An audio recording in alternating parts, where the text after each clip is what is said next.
Fluviul Dunărea traversează Budapesta de la nord la sud, despărțind capitala Ungariei în două părți distincte, Buda în partea vestică, partea muntoasă, și Pesta în partea estică, Deșes. Croazierele le oferă vizitatorilor posibilitatea trecerii în revistă a principalelor repere turistice vizibile de la nivelul Dunării. Statuia Libertății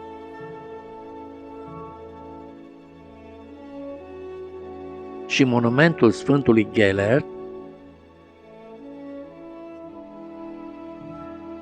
Palatul Regal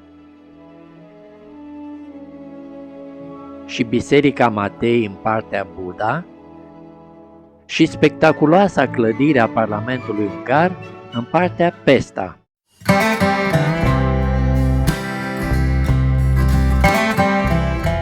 Pentru turistul dornic să afle cât mai multe despre geneza și istoria capitalei maghiare, ghidul pe care l-am achiziționat sugerează să pornim de la Origo, adică de la kilometrul 0, loc situat în piața Clark Adam din Buda și care este marcat printr-o piatră monument instalată în anul 1975.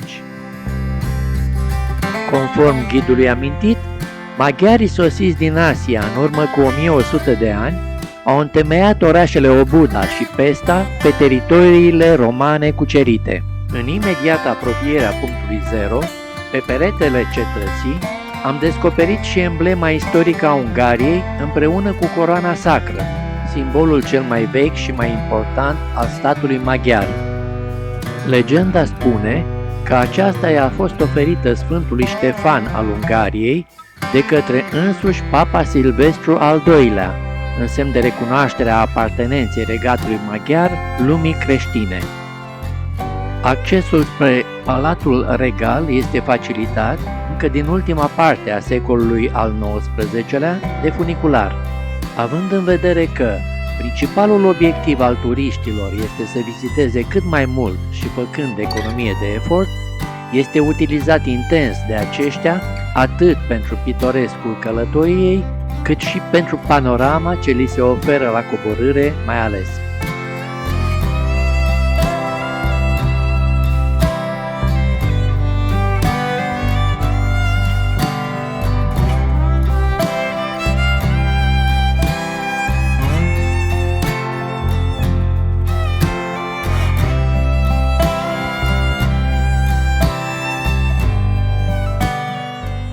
Îndreptând obiectivul aparatului de filmat în altă direcție, observăm, de la înălțime, piața Clark Adam, punctul 0 și podul cu lanțuri.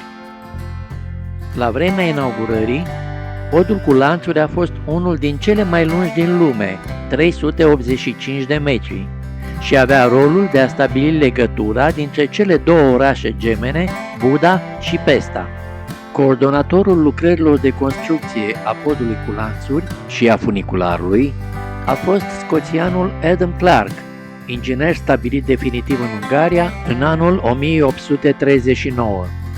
Însărcinat de guvernul maghiar, a proiectat și construit apoi un tunel al cărui rol era de a ușura accesul la castelul Buda.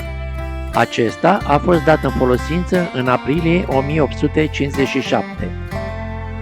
Este practic necunoscut în țara sa natală, Scoția, însă, datorită contribuțiilor sale la edificarea orașului Budapesta și pentru sprijinul acordat revoluționarilor de la 1848, pentru maghiari a devenit un fel de erou popular.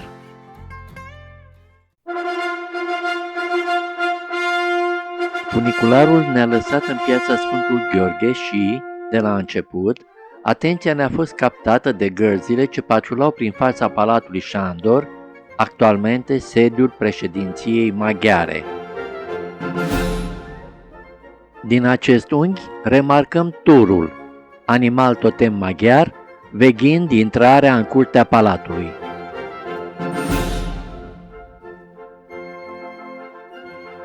Trecând de poartă, ajungem pe domeniul Palatului Regal.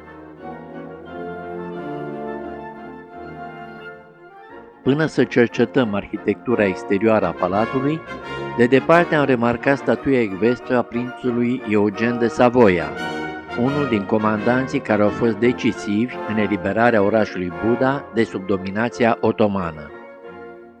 Construcția palatului a fost începută în secolul al XIII-lea, după invazia mongolilor, extinderea sa întinzându-se pe parcursul a 300 de ani. Perioada de glorie a atins-o în timpul domniei regelui Matei, după care a urmat o perioadă de decădere în timpul dominației otomane. Palatul a cunoscut, de-a lungul secolelor, numeroase distrugeri și reabilitări, el prezentându-se azi într-o mixtură de stiluri arheologice. În zilele noastre, găzduiește Muzeul de Istorie a Budapestei, Galeria Națională a Ungariei și Muzeul de Artă Contemporană.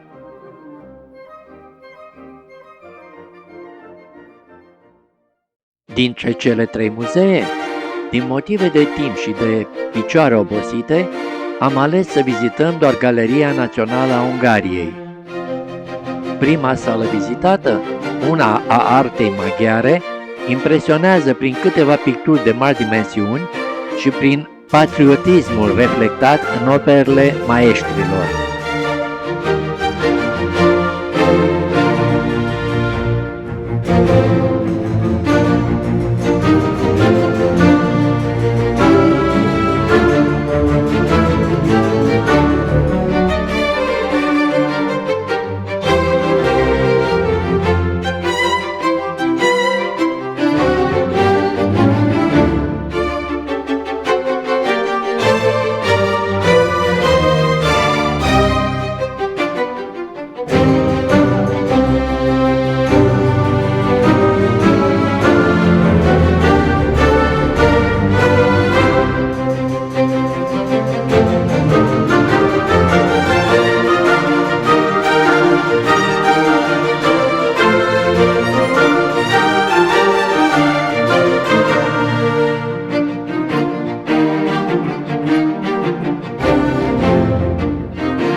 Probabil că, pentru vizitatorii străini, cea mai atractivă expoziție a fost cea dedicată maestrilor internaționali și intitulată, sugestiv, de la Delacroix la Vasarely.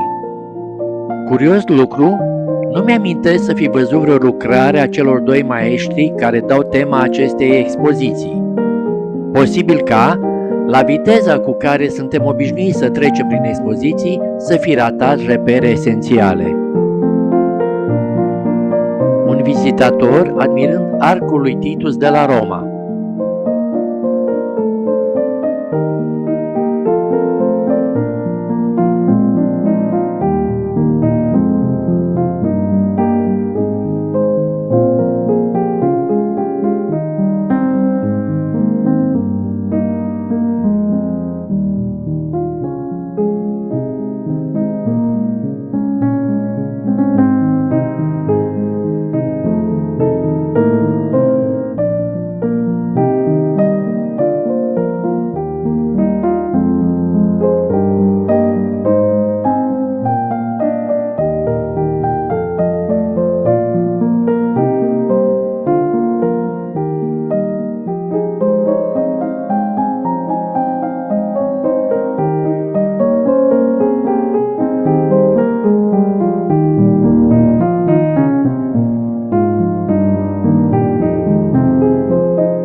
Depunând un oarecare efort și după un consum apreciabil de apă, am ajuns și în piața Sfintei Treimi. Denumirea provine de la monumentul cu același nume, monument menit să asigure protecția împotriva morții negre. Piața este dominată de frumoasa biserică Matei, însă, până să-i cercetez detaliile arhitecturale, privirea se oprește asupra unei alte statui ecvestre, cea a regelui Ștefan I al Ungariei. Ștefan I este considerat întemeitorul regatului Ungariei, primul rege creștin al maghiarilor, fiind venerat ca sfânt de Biserica Romano-Catolică și de Biserica Ortodoxă. Construită în secolul al XIII-lea, biserica a aparținut germanilor și maghiarilor din Buda, Biserica Maria Magdalena, și a trecut, de-a lungul vremurilor, sub diferite stăpâniri, cunoscând și modificările de rigoare. Chiar dacă acum este dedicată Maicii Domnului, datorită faptului că aici s-a căsătorit Matei Corvin cu prințesa de Aragon, Beatrix, este cunoscută ca Biserica Matei. Tot aici au fost încoronați, în anul 1867, regele Ungariei Franz Iosif I și regina Elisabeta, cea cunoscută cu numele de Sisi.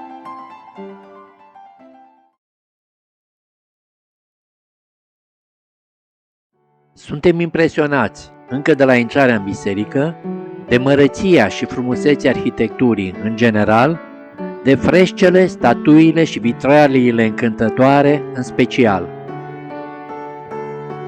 Altarul este dominat de Fecioara Maria, protectoarea Ungariei, având deasupra capului coroana Sfântului Ștefan.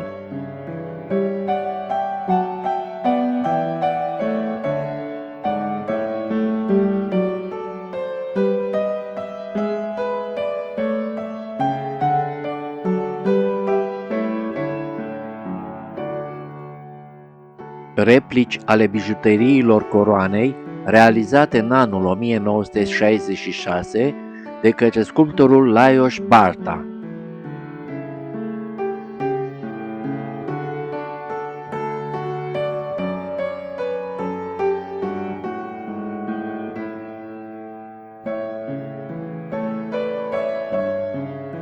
Împăratul Franz Iosef și împărăteasa Elisabeta, închinându-se Fecioarei Maria, protectoarea Ungariei. O copie din 2018, după Graduale Romanum al regelui Matei. Originalul a fost realizat la Buda prin anii 1480.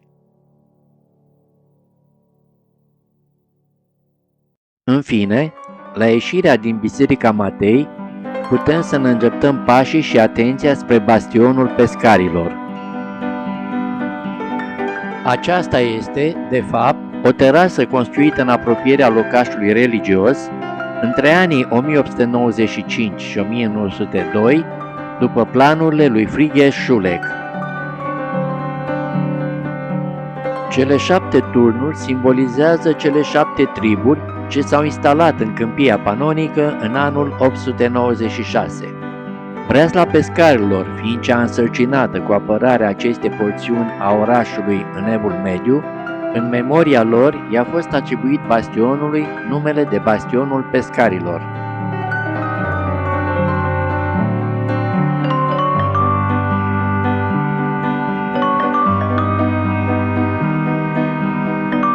La sfârșit, am savurat câte o prăjitură și un frape.